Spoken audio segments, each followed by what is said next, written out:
ये जो ढोंग रच रहे हैं चुनावी साल में दिखावा करने का, ये बैकफायर करेगा। ये वही लोग हैं जो ट्रेन की टॉयलेट में अभी होली में टॉयलेटों में बैठ करके कुछ कुछ करके गए हैं। खुद कह रहे हैं कि 3 करोड़ अप्रवासी हैं।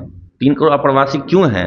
20 साल से आप सत्ता में हैं और आप जंगल राज का टेप रिकॉर्डर बजाते रहते हैं। इस बार जो चुनाव होगा ये इस अहंकारी सरकार का अंतिम चुनाव होगा। ये जो किसी जाति धर्म की राजनीति नहीं कर रहे हैं, हम यहाँ के जनमानस के समग्र विकास की राजनीति कर रहे हैं। तो यहाँ पर विपक्ष है ही नहीं, यहाँ पे सत्ता लोलुप दल है, चाहे पक्ष में रहें चाहे विपक्ष में रहें। हमारा यही संकल्प है कि हम सरकार में रहें या विपक्ष में रहें, हम जनता के अनुसार चलेंगे।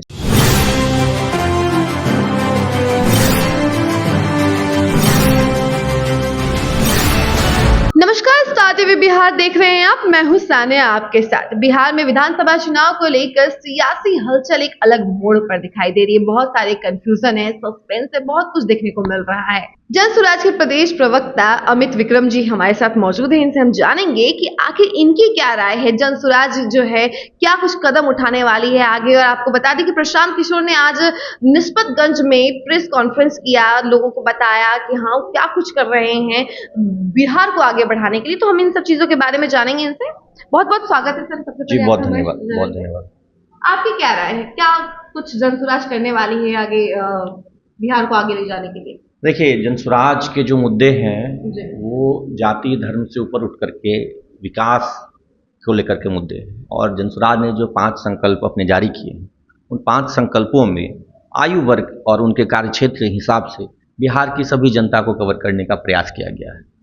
जैसे बच्चे हैं उनके लिए निःशुल्क और बेहतरीन शिक्षा, और ये भी कहा गया है कि जब तक सरकारी व्यवस्था दुरुस्त नहीं हो जाती है तो निजी विद्यालयों में भी हम उनका फ्री एजुकेशन कराएंगे।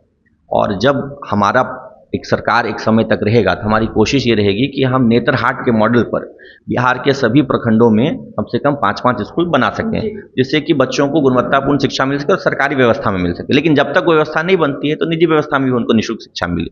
इसके बाद जो दूसरे हमारे युवा साथी हैं उनके लिए ये बात कही गई कि देखिए, सबको सरकारी नौकरी नहीं मिल सकती। सरकारी नौकरी बमुश्किल से 2% लोगों को मिल सकती है, लेकिन शेष 98% लोग क्या करेंगे?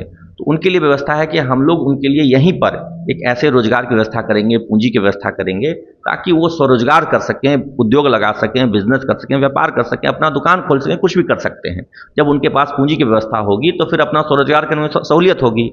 महिलाओं के लिए कहा गया है कि हम उनके लिए समूह बना करके, कोऑपरेटिव सोसाइटी बना करके उनको सस्ते ऋण उपलब्ध कराएंगे, जिससे कि उनको भी स्वरोजगार करने में सहूलियत मिले। बुजुर्गों के लिए कहा गया है कि जो पेंशन अभी वर्तमान में मिल रहा है 400 रुपये का या 500 रुपये का, वो बहुत कम है। कम से कम 2000 रुपये प्रति माह सभी बुजुर्गों को, चाहे पुरुष हो या महिला हो, सबको मिलना चाहिए।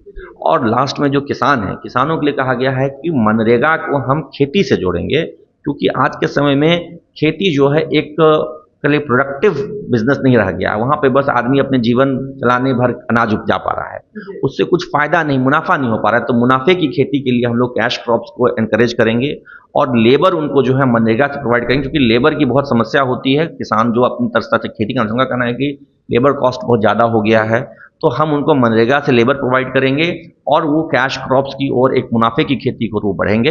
तो समाज के सभी 5 वर्ग, इसमें अब चाहे कोई दलित हो, पिछड़ा हो, सवर्ण हो, गरीब हो या मान लीजिए अल्पसंख्यक हो, सब लोग आते हैं और सभी के लिए समान व्यवस्था हम बनाने में यकीन रखते हैं। और यही सोच के साथ प्रशांत किशोर जन जन तक जा रहे हैं। अभी जो उनकी उद्घोष यात्रा चल रही है हमारे मुंगेर जिले, भागलपुर, बांका सबसे होते हुए, आप देखते हैं गया, जमुई सब हुआ। अभी आज वो नरपतगंज में है, फिर पूर्णिया में है, फिर कटिहार में है। वो सब जगह जा करके इन्हीं 5 बातों को जन जन तक पहुंचा रहे हैं। और जनस्वराज के जितने कार्यकर्ता हैं, जिनके जितने समर्थक हैं, वो सब भी जनता तक इसी विकास की सोच को पहुंचा रहे हैं। हम किसी जाति धर्म की राजनीति नहीं कर रहे हैं, हम यहाँ के जनमानस के समग्र विकास की राजनीति कर रहे हैं। और इस बात को हम लोग जन जन तक पहुंचा रहे हैं और जनता का भरपूर सहयोग और स्नेह हमें मिल रहा है। दूसरा सवाल ये है कि जन स्वराज पार्टी को लोग कहते हैं कि ये हवा वाली पार्टी है, मतलब कि एक टाइम के बाद खत्म हो जाएगी, लेकिन वही जन स्वराज ये दावा करती है कि ये पार्टी हमेशा विपक्ष का रोल निभाएगी और हमेशा लोगों के साथ खड़ी रहेगी। इसको लेकर आप क्या कहेंगे? देखिए, मैं तो टोकूंगा इस पे, हमेशा विपक्ष में क्यों रहेगी? हम तो सत्ता में आना चाह रहे हैं और सत्ता के लिए संघर्ष कर रहे हैं। कोई भी राजनीति अगर सत्ता पर नहीं आती है तो बिल्कुल मैं कह रहा हूँ कि हमारा तो प्रथम उद्देश्य है कि हम सत्ता में आए, और सत्ता में अगर नहीं भी आते, जैसे प्रशांत जी ने कहा है, या तो हम पूर्ण बहुमत से सरकार बनाएंगे या हम विपक्ष में रहेंगे। और जब विपक्ष में रहेंगे तो आज के विपक्ष की तरह नहीं रहेंगे जो कि सत्ता की लालसा पाले हुए है। आज आप देखिए विपक्ष की क्या स्थिति है।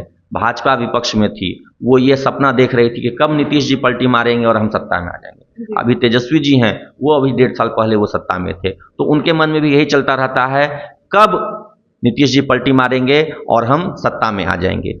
तो यहाँ पर विपक्ष है ही नहीं, यहाँ पे सत्ता लोलुप दल है, चाहे पक्ष में रहें चाहे विपक्ष में रहें। और जनता का सुंदर राज लाने का संकल्प लेकर के जनसुराज जो आगे बढ़ी है, हमारा यही संकल्प है कि हम सरकार में रहें या विपक्ष में रहें, हम जनता के अनुसार चलेंगे, जनता के मुद्दों पर संघर्ष करेंगे, जनता के मुद्दों को लागू कराने का प्रयास करेंगे। और ये भूमिका सत्ता में रह करके भी होता है और विपक्ष में भी रह करके होता है। तो जो लोग कह रहे हैं कि हवा हवाई है, वो खुद हवा हवाई लोग हैं, उनका जमीनी स्तर पर राजनीतिक अनुभव नहीं है, उन्होंने राजनीतिक संघर्ष देखा नहीं। प्रशांत किशोर जी ने जो पिछले 3 वर्षों में गांव-गांव की यात्रा की है, उससे वो डरे हुए लोग हैं, इसलिए वो इस तरह की बातें कह रहे हैं। जी, आखिरी सवाल मैं आपसे पूछूंगी कि केंद्र सरकार जो है, केंद्र की तरफ से ये इंफॉर्मेशन आ रही है कि जो चुनाव का जो डेट होने वाला है वो छठ के बाद होगा, तो क्या लगता है इसके पीछे कोई रणनीति है? जी बिल्कुल रणनीति है। प्रशांत जी बार बार ये कहते हैं कि इस बार जो अप्रवासी बिहारी हैं, जो मजदूरों की तरह काम कर रहे हैं या पढ़ने उद्योग धंधे के लिए बाहर गए हैं, वो छठ में वापस आए तो बिहार में बदलाव के लिए वोट करें। तो ऐसा लग रहा है सरकार को, भाजपा की सरकार मैं को। यहाँ पे आपको टोकना चाह रही हूँ कि भाजपा की जो सरकार है ना, अब नई नई चीजें लेकर आ रही है, कह रही है कि हाँ छठ में स्पेशल ट्रेनें चालू होंगी, उसमें माहौल भी अलग होने वाला है, गाने बजेंगे ट्रेनों में, सात्विक भोजन मिलेगा, और लोगों को रोकने की कोशिश की जा रही है कि जो यहाँ आएंगे वो रुक जाए, यानी 3 करोड़ जो प्रवासी यहाँ आने वाले हैं छठ को लेकर, अब वो यहाँ आके रुक जाए और उनका वोट भी बीजेपी की तरफ चला जाए। क्या लग रहा है? ऐसी जो बात कह रहे हैं उनके लिए बस एक लाइन है, उनका जी जी मुद्दा यही जी, है। उनके लिए एक लाइन है कि शर्म है कि आती नहीं। जी, खुद कह रहे हैं कि 3 करोड़ अप्रवासी हैं। 3 करोड़ अप्रवासी क्यों हैं?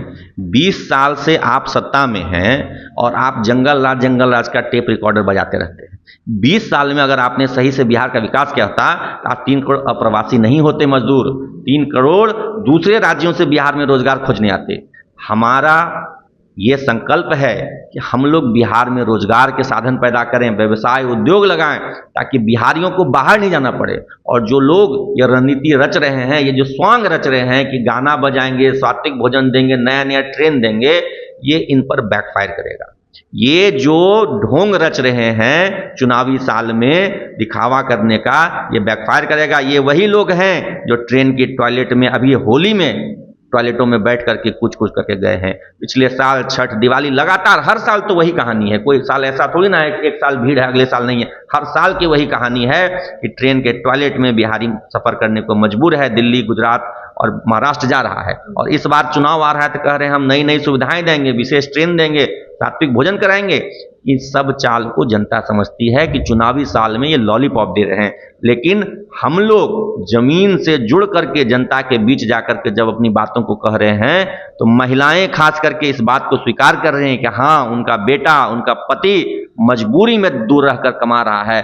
जो संभ्रांत परिवार की महिलाएं हैं वो भी कह रहे हैं कि अपने बेटे को पढ़ाई के लिए, नौकरी के लिए दूसरे राज्यों में, बेंगलोर, दिल्ली, मुंबई भेजना पड़ रहा है। अपने घर परिवार से दूर उनका लड़का लड़की रह रहे हैं, तो वो भी उस दर्द को, पलायन के दर्द को महसूस कर रहे हैं। और इस बार जो चुनाव होगा, ये इस अहंकारी सरकार का अंतिम चुनाव होगा। ये जो छात्रों, युवाओं को पिटवाती है, ये उनको जो बेरहमी से मारती है, इस सरकार का यह अंतिम चुनाव है, इसकी विदाई तय है। तो आपने सुना कि इनका क्या कुछ कहना है। बाकी ऐसी तमाम खबरों के लिए देखते रहिए स्टार टीवी बिहार। धन्यवाद।